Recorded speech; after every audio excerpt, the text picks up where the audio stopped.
엄마를 따라 교회에 처음 나온 아이가 예배실에 들어오더니 강단을 바라보면서 이렇게 중얼거립니다.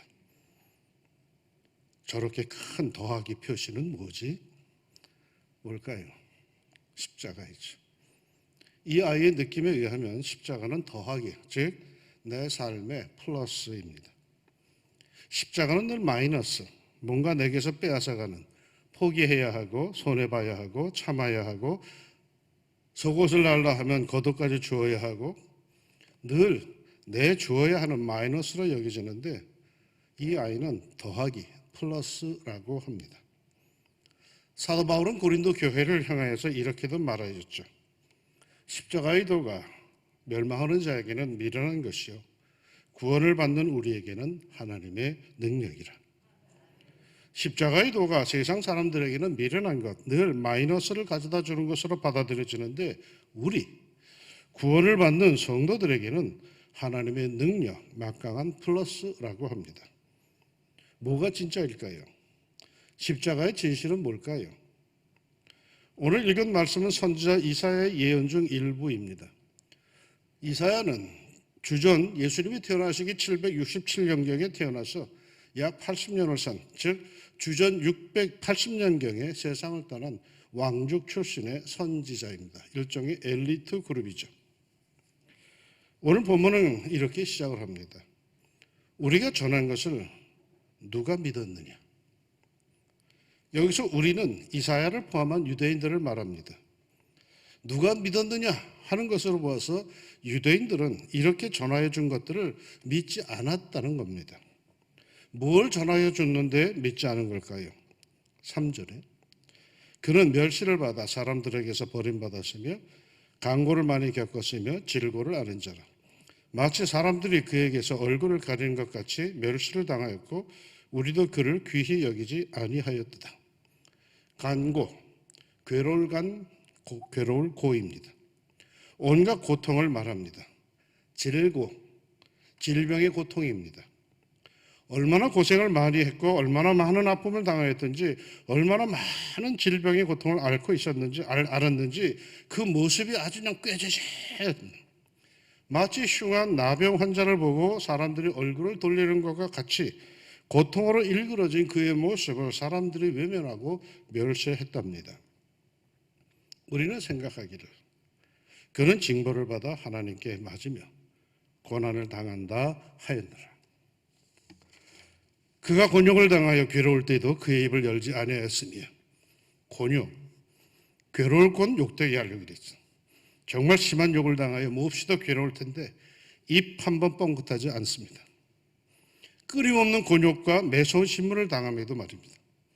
변명할 거조차 없는 모양입니다. 그런데 말이죠. 놀랍게도 이번에 그를 이렇게 표현합니다. 그는 강포를 행하지 아니하였고 그의 입에 거짓이 없었으나 그는 강포를 행하지 않았답니다. 평생 거짓말도 해본 적이 없답니다.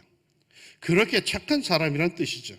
그렇게 무서운 채찍질을 당할 이유가 전혀 없고 그렇게 고통스러운 아픔을 당할 까닭이 없는 사람이랍니다. 그럼에도 그는 그렇게 무섭게 저주를 당하여 채찍에 찢기고 몽둥이로 맞고 그래서 모두들 생각을 했답니다. 불쌍하긴 하지만 뭐 그만한 죄를 지었기에 그러겠지. 아무런 괜히 그러겠어? 오늘 이 본문에 나타난 그 사람이 받는 고통과 고난에 대해 대부분의 사람들은 다 그렇게 생각들을 했답니다. 그런데 실은요, 그게 아니었다라고 성경은 말합니다. 실상은 진실은 따로 있다고 합니다. 4절에 그는 실로 우리의 질고를 지고 우리의 슬픔을 당하였거늘 우리는 생각하기를 그는 징벌을 받아 하나님께 맞으며 고난을 당한다 하였노라. 놀랍게도 그가 징벌을 받고 고난을 당한 진짜 이유는 그가 우리의 질고를 졌고 우리가 당할 슬픔을 대신 당했기 때문이랍니다. 우리의 질고 우리가 당하는 병의 고통을 대신 지었고 그러기에 우리가 당해야 할 슬픔을 대신 당하였답니다. 그러면서 4절로 9절까지 그가 당한 고난이 대속, 즉 대신 당한 것임을 무려 12차례나 밝히고 있습니다. 그가 찔림은 우리의 허물 때문이요 그가 상함은 우리의 죄악 때문이라. 그가 징계를 받음으로 우리는 평화를 누리고 그가 채찍에 맞음으로 우리는 나음을 받았도다. 기막힌 증언입니다. 그 사람이 받은 그 모진 고난과 고통은 실로 우리가 받아야 할 죄의 저주였답니다. 그 사람 몸에 쏟아진 채찍질과 매질은 바로 우리 몸에 내려야 할 심판이었다라고 합니다. 그러기에 그가 그렇게 우리 대신 고난을 받음으로 우리는 살게 되었답니다. 그런데 더 놀라운 사실은요, 우리는 다 양 같아서 그릇 행하여 각기 제 길로 갔거늘 여호와께서는 우리 모두의 죄악을 그에게 담당시키셨다. 우리는 고집이 센 양 같아서 야단 맞으면서도 죄가 옳다고 끝까지 갈 때까지 가보자고 고집 부리면서 죄악의 길로 달려갔는데, 하나님께서는 그 페널티, 그 죄악의 대가를 그에게 담당을 시키다. 하나님께서 그에게 넘겨버렸다는 게 죄악. 죄의 대가, 형벌을 추궁할 수 있는 유일한 존재 하나님께서 우리에게 향해 있던 그 죄의 저주, 그 책임을 우리에게서 그에게로 옮겨놨다는 것입니다. 하나님이 그리 하셨답니다. 놀라운 일이죠. 8절, 그는 곤욕과 신문을 당하고 끌려갔으나 그 세대 중에 누가 생각하기를 그가 살아있는 자들의 땅에서 끊어짐은 마땅히 형벌받을 내 백성의 허물 때문이라 하였으리요. 형벌받아 마땅한 이는 내 백성, 즉 우리들이죠. 우리들의 허물, 우리들의 죄악으로 인해서 우리가 받아야 할 형벌이었습니다. 그런데 그분이 대신 받았다는 겁니다. 10절에 여호와께서 그에게 상함을 받게 하시기를 원하사 질고를 당하게 하셨은즉 그의 손으로 여호와께서 기뻐하시는 뜻을 성취하리로다. 그가 받은 상함, 고난, 고통은 하나님께서 원하신 것이고 그가 그렇게 질고를 받음으로 그는 하나님이 기뻐하시는 뜻을 성취하게 되었습니다. 이를 보다 구체적으로 이렇게 설명을 합니다. 11절에 그가 자기 영혼에 수고한 것을 보고 만족하기 여길 것이라. 나의 의로운 장이 자기 지식으로 많은 사람을 의롭게 하며 또 그들의 죄악을 친히 담당하리로다. 계속 반복 강조하는 것, 그가 백성들의 죄악을 친히 담당하였다는 것입니다. 12절에 이는 그가 자기 영혼을 버려 사망에 이르게 하며 범죄자 중에 하나로 헤아림을 받았음이니라. 그러나 그가 많은 사람의 죄를 담당하며 범죄자를 위하여 기도하였느니라. 그들의 죄악을 어떻게 친히 담당했다? 그들의 죄를 대신 짊어지고 자기가 죄인이 되어서 그렇게 죄인으로 죽음으로 말이죠. 그 죄는 자기 죄가 아닌 많은 사람의 죄였습니다. 그가 대신 그들의 죄를 짊어진 것이었습니다. 그렇다면 말이죠, 여기서 의문점이 생기죠. 죄도 대신 짊어질 수 있는가? 왜 없겠습니까? 외상값을 못 갚아서 쩔쩔매는데 아버지가 오셔서 외상값을 갚아주었습니다. 그러면 그때부터는 당당합니다. 가게 주인 눈치를 볼 필요가 없죠. 죄의 대가는 죽음인데 이 값을 갚을 수가 없어, 치를 수가 없어서 쩔쩔매는데 그분이 나 대신 죽으심으로 내 죄의 값을 치렀습니다. 그러니 이제는 죄 앞에서 나는 당당할 수 있습니다. 미국의 어느 슈퍼마켓에서 한 할머니가 어떤 젊은이를 유심히 바라보더니 눈물을 글썽입니다. 그러더니 이렇게 말합니다. 젊은이, 당신은 1년 전 죽은 내 아들 짐과 똑같았어, 닮았어요. 소원이 하나 있어요. 내가 이따가 나가면서 짐 하고 부르면 내 아들이 그러던 것처럼 손을 흔들며 어머니 먼저 가세요 라고 다정히 말해주지 않겠어요? 너무 애처롭게 말하는 할머니에게 그러겠다고 말합니다. 잠시 후에 계산대에서 할머니는 짐 하고 다정히 불렀고 젊은이는 예 엄마 먼저 가세요 라고 손을 흔들며 대답합니다. 그리고 곧 이어서 젊은이가 필요한 것을 다 고르고 계산대에서 계산하는데 몇 배의 계산이 나옵니다. 계산이 틀렸다고 항의하자 계산원이 그럽니다. 아까 당신의 어머니 것까지 당신이 계산한다고 이렇게 손을 흔들었잖아요. 이 실수요, 사기이지만 그러나 말이죠.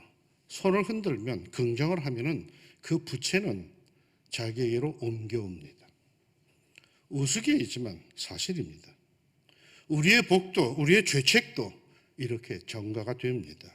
옮겨갑니다. 그게 구약의 제사법에 담긴 정신입니다. 자기의 죄가 생각이 나서 괴로운 시간을 보내다가 안 되겠다 싶어서 희생제물을 끌고 제사장에게로 갑니다. 그리고 그 희생동물에게 손을 얹고 자기의 죄를 고백합니다. 그러면 그 순간 자기의 죄는 그 동물에게 전가가 되고 그 동물을 죽임으로 자기의 죄는 용서받는다는 것이 구약의 제사법 정신입니다.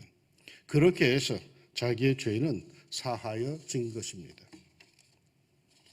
그는 실로 억울했습니다. 자기는 그런 고통을 당해야 할 아무런 잘못을 저지르지 않았습니다. 그는 그런 모든 저주를 받아야 할 아무런 악영도 없습니다. 그는 정말이지 억울하고도 억울한 인생을 살았던 거죠. 그런데 이상하게도 말이죠. 오늘 말씀에 나오는 그는 말이요. 그렇게 억울하게 당한 그는 말이요. 조금도 억울해하지 않습니다. 그는 도리어 기뻐한답니다. 이상하지요? 그는 도대체 누구이기에 그런 기막힌 억울한 일을 당하고도 즐거워하는 걸까요? 성경이 이렇게 전해 줍니다. 하나님이 세상을 이처럼 사랑하사 독생자를 주셨으니 이는 그를 믿는 자마다 멸망하지 않고 영생을 얻게 하려 하심이라. 그는 하나님의 독생자라는 거예요. 아들을 낳으리니 이름을 예수로 하라. 이는 그가 자기 백성을 그들의 죄에서 구원할 자 있음이라 하니라. 그는 바로 예수님이시라는 거예요. 인자가 온 것은 섬김을 받으려 함이 아니라 도리어 섬기려 하고 자기 목숨을 많은 사람의 대성물로 주려 함이니라. 그는 인자, 메시아였던 겁니다. 그는 근본 하나님의 본체시나 하나님과 동등됨을 취할 것으로 여기지 아니하시고 오히려 자기를 비워 종의 형체를 가지사 사람들과 같이 되셨고 사람의 모양으로 나타나서 자기를 낮추시고 죽기까지 복종하셨으니 곧 십자가에 죽으심이라. 그는 하나님 자신이었습니다. 그러기에 이사야는 예언할 수가 있었습니다. 하나님의 계획에 의해서 하나님 자신이 추하고도 더러운 인간을 위해서 죽는다라고 하는 이 믿을 수 없는 영계의 천상의 그 탑 뉴스를 성령의 감동으로 받아서 그는 예언할 수가 있었습니다. 그것도 실제로 그 일이 일어나기 무려 700년 전에 그 현장을 스케치하듯이 아주 정확하게 예언을 합니다. 그러기에 구약학자 델리치는 오늘 본문의 묘사를 십자가 밑에서 그린 그림이라고, 십자가 밑에서의 스케치라고까지 부르고 있습니다. 그러나 말이죠, 솔직히 이해할 수 없는 것이 하나가 있죠. 세상의 모든 종교는 신이 저만큼 저 높이 있고 그리고 인간을 향해서 그리로 오라고 합니다. 그것도 그냥 오면 안 되고 이래라 저래라 수많은 요구사항을 내걸고 그리고는 그거 감당하고 오라고 합니다. 어떤 신은 하루살이 인생인 우리가 감당할 수 없는 것을 뻔히 알면서도 영원한 시간대에서나 가능한 것을 우리에게 요구합니다. 그래서 이 세대에서 해결할 수 없으니까 다음 생에서 계속해서 해결하라는 듯이 윤회까지 시키면서 마치 인간을 뺑뺑이 돌리듯이 그렇게 초라하게 만들면서 오라 합니다. 마치 우리 스스로 절망하라는 듯이 우리는 아무것도 아님을 깨달으라고 인간을 비웃으며 감당도 못할 것을 요구합니다. 어떤 신은요, 엄청난 고행과 수행을 통해서 자신에게 이루도록 합니다. 평생을 고통에 받아 고해에서 헤매게 하고 그 중에 독한 사람들만 득도하였다 하면서 구원에 이르게 합니다. 또 어떤 신은요, 알쏭달쏭한 기막힌 수수께끼를 내면서 인간이 당황하는 것을 즐기는 듯 그리합니다. 어떤 신은요, 평생을 공부하고 또 공부하여 드디어 깊은 것을 깨달았을 때 문을 삐끔 열어주기도 합니다. 그래서 대단히 머리 좋거나 끈질긴 독한 사람들 몇몇이나 그 근처에서 서성거릴 정도입니다. 이렇게 신은 말이요, 저 멀리 저 높이 저 고고하고 거룩하고 그런 곳에 존재하고 우리를 향해서는 말이요, 고진감래하라는 듯이 그렇게 고생하다가 오라고 합니다. 저들은 우리가 이 세상에서 어떠한 고생을 하고 어떠한 고행을 하고 어떤 수고를 하는지 별로 관심이 없습니다. 인간이 너희 중 제주 좋은 놈은 이곳까지 올 것이다 라고 하는 자세가 대부분입니다. 그런데 말이죠. 그런데 이 성경에 나타난 하나님, 예수 그리스도를 통해서 우리에게 알리신 그 하나님은 그런 방법을 쓰시지 않으십니다. 그분은 친히 연약하고 추한 인간의 몸으로 우리 안에 들어오셨습니다. 그리고는 당신 친히 인간이 받아야 할 온갖 저주와 고통을 대신 받으시면서 인간을 구하여 내십니다. 다른 신들처럼 말이요, 인간이 받아야 할 저주? 나는 몰라. 네가 네 업보를 다 치르고 나서 성결하여진 다음에 내게 와! 라고 하는 것이 아니라 친히 그 영광의 보좌를 버리고 우리의 세계로 내려오셔서 우리의 무거운 짐, 감당하기 불가능한 저주의 짐을 대신 짊어져 주십니다. 부족하기 짝이 없는 이 부끄러운 인생, 우리들의 생의 저주를 당신이 대신 짊어지십니다. 수고하고 무거운 짐진 자들아 다 내게로 오라 하면서 내가 너희 편히 쉬게 할 것이다 라고 하면서 덥석 그들을 끌어안아 주십니다. 내가 받아야 할 죄악의 저주, 내가 받아야 할 심판의 채찍, 내가 감수해야 할 쓰디쓴 육체의 고통, 온갖 간고와 질고를 당신이 대신 받으십니다. 왜?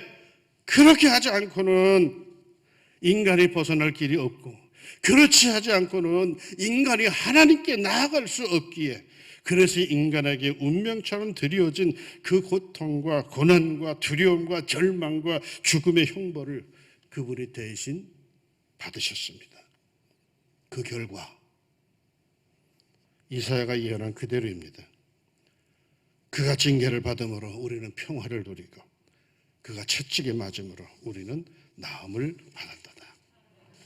세상에 어느 신이 자기 사람들을 위해서 대신 고통을 받는단 말입니까? 세상에 어느 신이 자기 사람들을 구하겠다고 보잘것없는 인간들에게 채찍을 맞고 모욕을 당한단 말입니까? 그러나 하나님은 그러셨습니다. 그래서 우리는 그 하나님을 사랑의 하나님이라고 부릅니다. 사랑의 하나님이 자기 사람들을 살리기 위해서 대신 그 고통을 당하셨습니다. 그리고 그 결과 그분이 매를 맞은 만큼, 그분이 고통스러워하는 만큼 우리는 나음을 입고 우리는 고침을 받고 우리는 정상이 되었습니다. 그가 찔림은 우리의 허물 때문이요, 그가 상함은 우리의 죄악 때문이라. 여호와께서는 우리 모두의 죄악을 그에게 담당시키셨도다. 이 사실을 믿는 사람, 하나님께서 내가 지은 모든 죄의 책임을, 형벌을 그에게, 예수님에게 담당시켰고, 그래서 예수님은 십자가에서 모진 고통 속에 나 대신 죽으셨다라고 온전히 믿는 사람, 그 사람이 하나님께서 인정해 주시는 의인이요, 그에게 이 역사가 일어납니다. 그가 징계를 받음으로 나는 평화를 누리고, 그가 채찍에 맞음으로 나는 고침을 받았도다.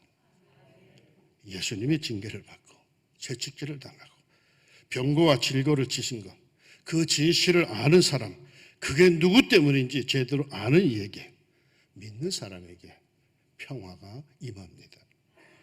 그가 나 대신 채찍 맞았음을 확신한 사람에게 병고침의 역사가 일어납니다. 고린도 교회를 향하여서 십자가는 하나님의 능력이라고 선포한 사도 바울이 이렇게 말씀을 이어갑니다.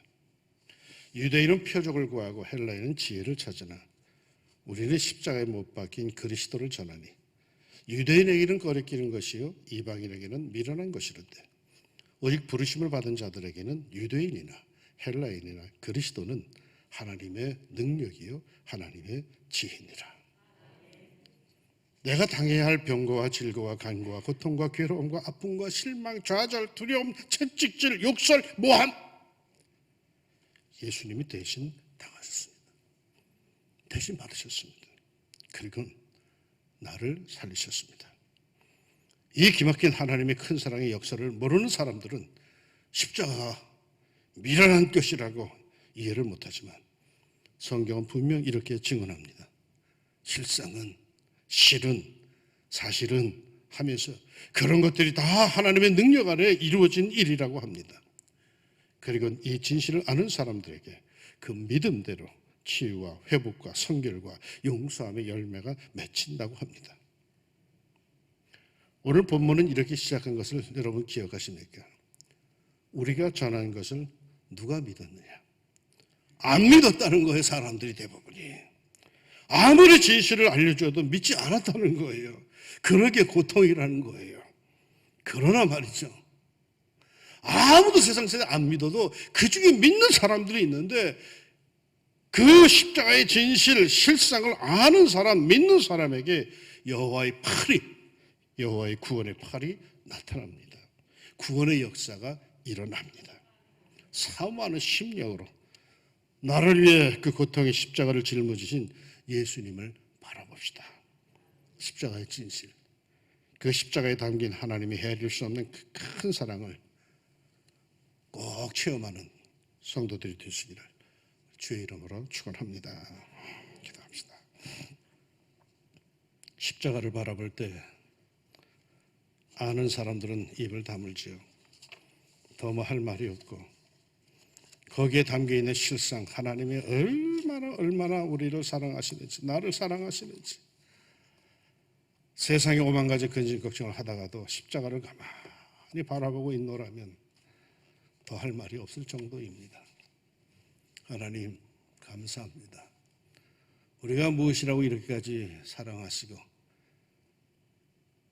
우리가 무엇이라고 이렇게까지 우리를 붙들어 주시는지, 아니 우리가 무엇이라고 이 사실을 알게 해주시고 십자가를 바라보며 평생의 이 삶을 유지해 나갈 수 있게 하시고 어려움을 넘어서게 하시고 용기 내게 해주시고 모든 어려움에서 건져주시는지, 십자가 외에는 아무것도 우리에겐 없습니다.